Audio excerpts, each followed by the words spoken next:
Chúng ta cùng theo dõi quy trình làm bánh dày của đồng bào dân tộc Mông vào dịp Tết cổ truyền của dân tộc. Theo phong tục dân tộc Việt Nam, vào dịp Tết Nguyên đán, người Việt Nam sẽ gói bánh chưng để ăn Tết. Tuy nhiên, đối với đồng bào dân tộc Mông, thay cho việc gói bánh chưng, đồng bào dân tộc Mông sẽ dã bánh dày vào dịp Tết cổ truyền. Mỗi một năm khi xuân đến, Tết cổ truyền đang gần kề, vào ngày 26 Tết, đồng bào dân tộc Mông sẽ chuẩn bị gạo nếp. Gạo này sẽ được nhặt sạch, sau đó đem vo rồi ngâm và thường xuyên thay nước. Vào tầm khoảng ngày 28 hoặc 29, đồng bào dân tộc Mông ở khắp các làng sẽ vớt gạo, đồ vào chõ rồi đem giã thành bánh dày để ăn trong dịp Tết. Hai bạn nhỏ này đang ngồi nhóm bếp và trông chõ Sô đang đồ trên bếp đây. Chõ Sô này đang bốc khói lên nghi ngút rồi. Chắc là giã bánh được rồi đấy. Thường thì Sô hay được đồ trong chõ bằng gỗ. Tuy nhiên là xu thế hiện đại hóa thì đã thay chõ gỗ bằng chõ nhôm. Nhà Bắc này đặt luôn chõ vào trong xoong 80 cho chắc ăn.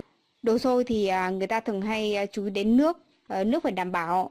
Nếu nhão hoặc là cứng quá thì dạ bánh dày sẽ không có độ dẻo, nhuyễn và không ngon. Đây là chõ xôi của một gia đình khác đã được đồ xong. Vừa mới bắc xuống, đang bốc khói nghi ngút, thơm lừng. Mọi người thấy chõ xôi này thế nào ạ? Diên cầu thì tôi muốn ăn ngay. Nào, chúng ta cùng nhau đi dã bánh dày thôi. Cút từ tộc tả này. Kêu biết này. Ơ.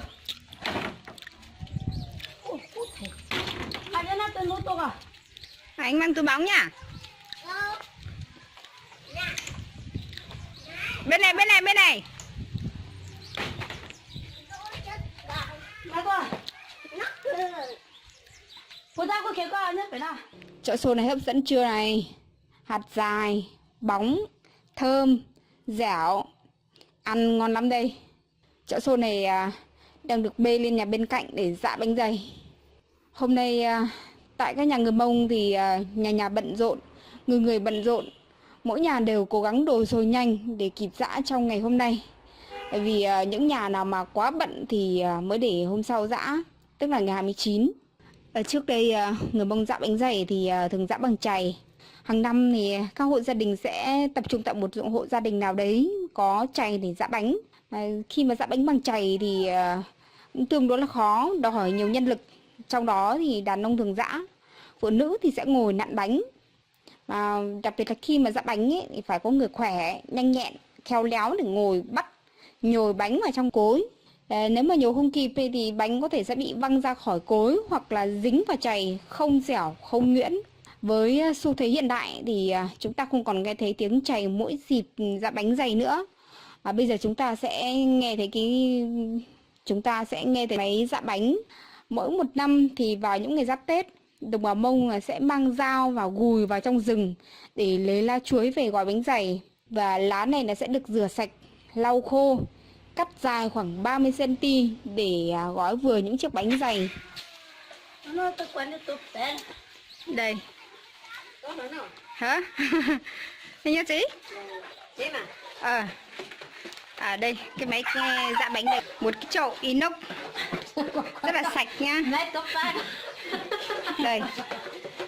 Người ta sẽ đổ xôi vào đây và cắm điện. Sau đó là bánh sẽ ra đường này. Sẽ có cái chậu dính ở dưới.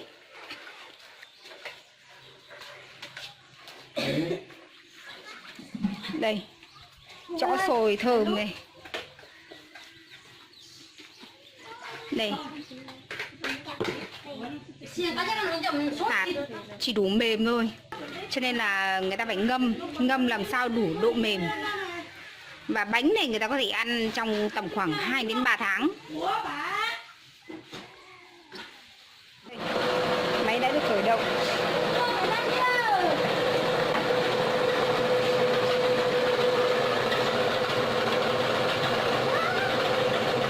Đây các bạn này đang còn rất là hóng. Các bạn này rất là hóng vừa ăn bánh này. Không phải hứng bằng chậu mà hứng bông.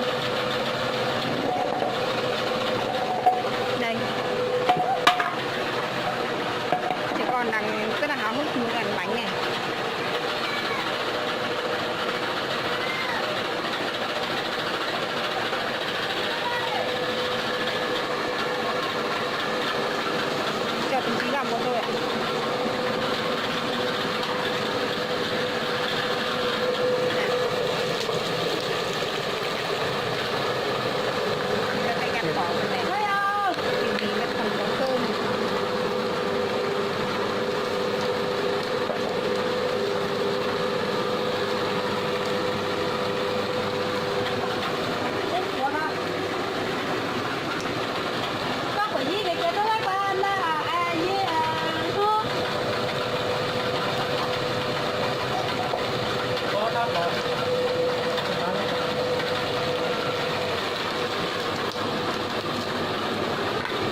hóng cho nó ăn bánh này.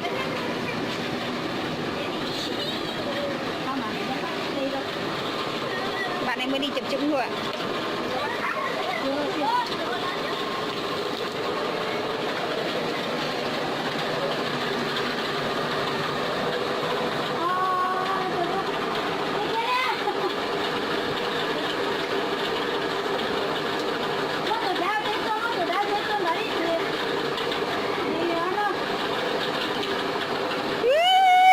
Khói rất là cho.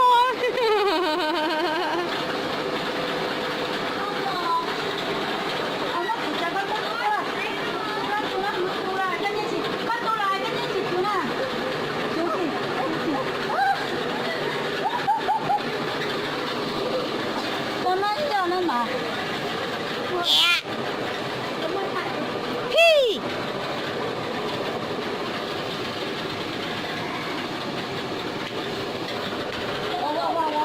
Có sâu sâu hơn.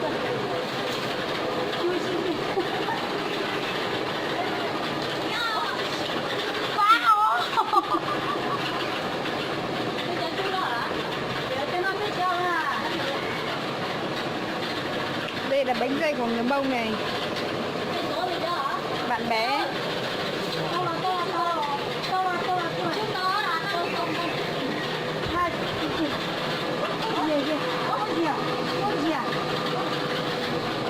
Lên nóng hổi đây.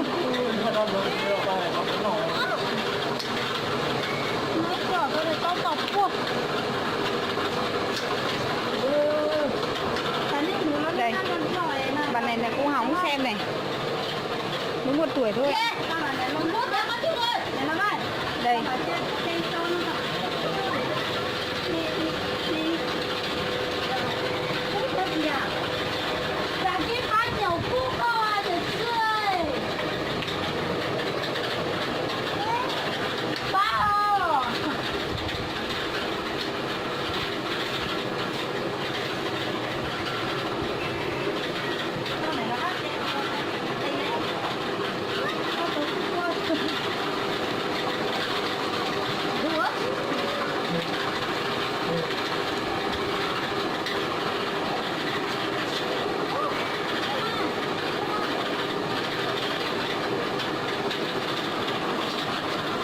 Nhưng mà nó giỏ bé chứ giỏ tôi sao?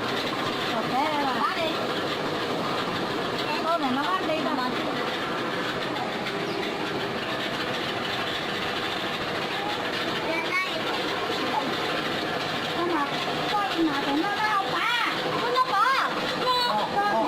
No.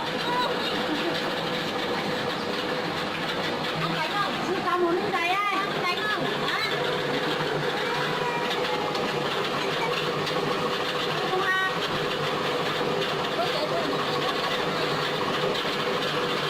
Con mà biết đi con này không? Con này nó không ra à? Mua nó nó.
Qua một chứ rồi.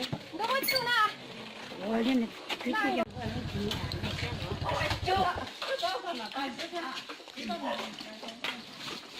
Cái đấy của nhà ai sai? Đâu? Cái này này. Của nhà gì đấy? Định ăn cả năm trời hay sao mà? Thế nhà mày đâu? Nhà cháu có đâu. Này là tận từ chân Tân Dương bỏ siêu ông xuống đây à?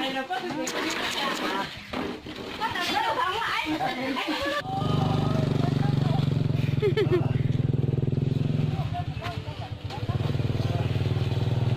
nhiều ra. Anh ơi đi anh ơi.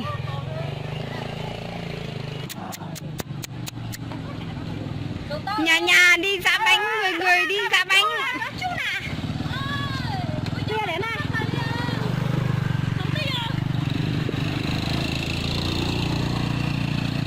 Cả nhà đi xem giã bánh. Phóng hẳn lên trên.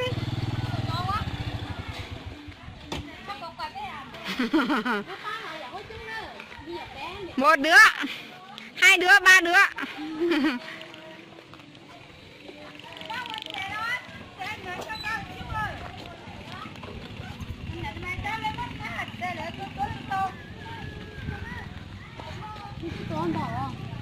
Tối con tối à?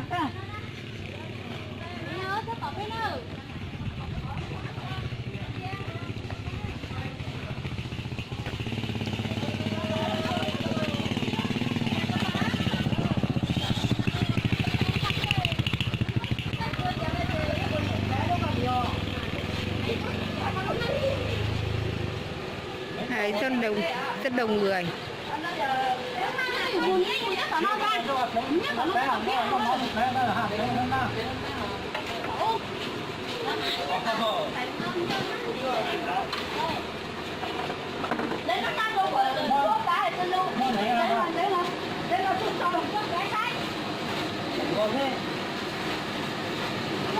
Sao mà dã nhiều thế hả Sánh? Dã nhiều thế á? Ngoại ơi. Của nhà ngoại á? Cháu không có. Sẽ đi vào chùa. Có chùa mà.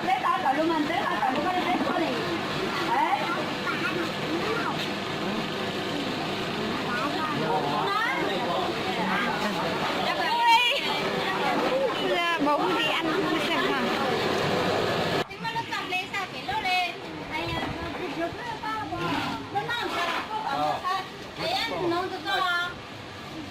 Bây giờ số người đến giã bánh là đã nhiều hơn.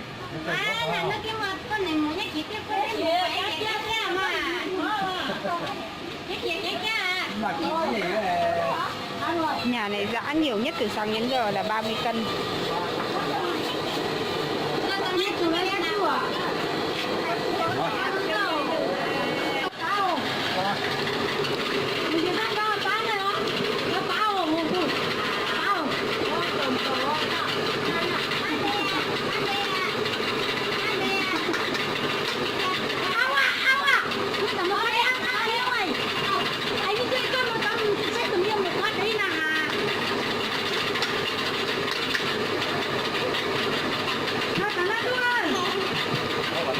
Trời quá.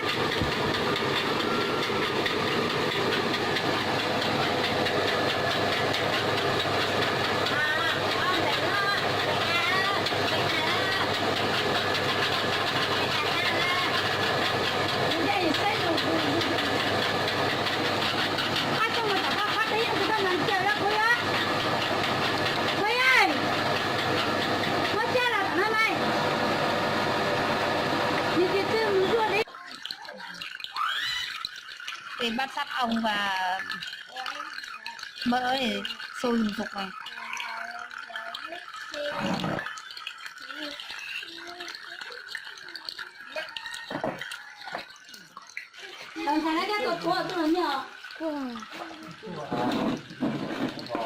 Chủ lá thế nào con ấy?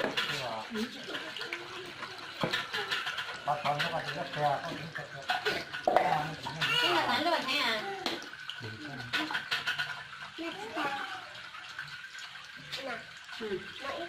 Đi sổ rồi. Nè. Cái yêu tao làm nữa nè. Tao mà sợ tao nhảy nào tao. Cố. Tháo ra là chỉ sáng này. Cái này. Còn là con chặt con tí chuyện đó. Anh khuyên nó là đi. Khuyên chùa.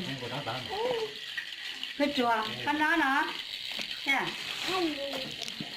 Này.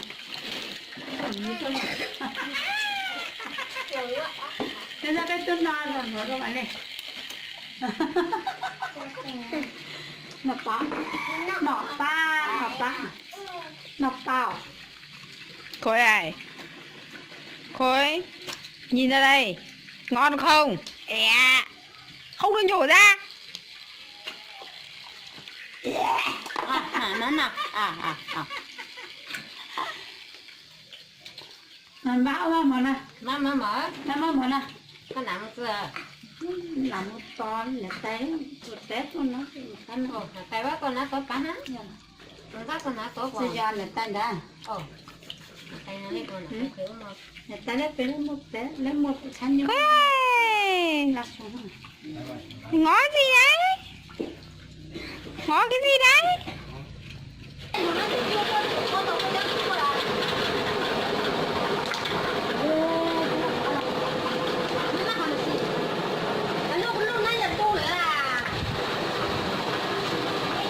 Ui, lúc hết nổ các cú ấy. Đã đa liều. Đánh trò.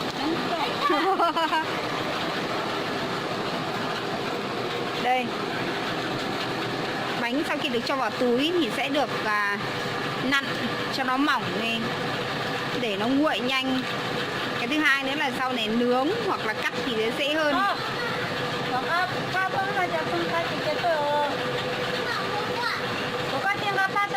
Thường thường là khi mà làm bánh thì người Mông sẽ đầu tiên là sẽ làm một cái to nhất.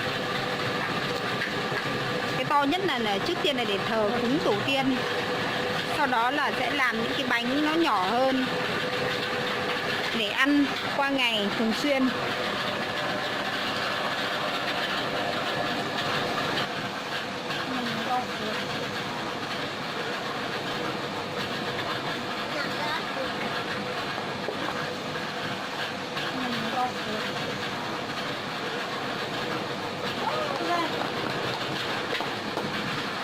Thế nên lo luôn là có khi chính mà khi trong mà mong có mua cho ơi khi trong thấy tí chả tục lo nó còn thấy đấy chân thấy rồi với chân. Chúng ta hãy tưởng tượng ra là vào một ngày đầu xuân nắng nóng, đi làm nương về mệt nhừ, trong nhà thì chỉ có canh rau với cơm nguội, thì chúng ta nhóm bếp lên và nướng một chiếc bánh dày vào trong than hồng. Sau đó là chúng ta sẽ chia chiếc bánh này ra cho mỗi người một mẩu. Kéo chiếc bánh ra nó sẽ rất là nhuyễn, thơm. Bánh này có thêm ít cháy nữa thì ăn nó sẽ rất là giòn vừa dẻo và có cái vị thơm nồng của gạo nếp nữa, thì ăn sẽ rất là ngon. Như thế đi làm về thì chỉ cần bắt cơm nguội và nướng một cái bánh lên ăn là có thể đi làm cả ngày.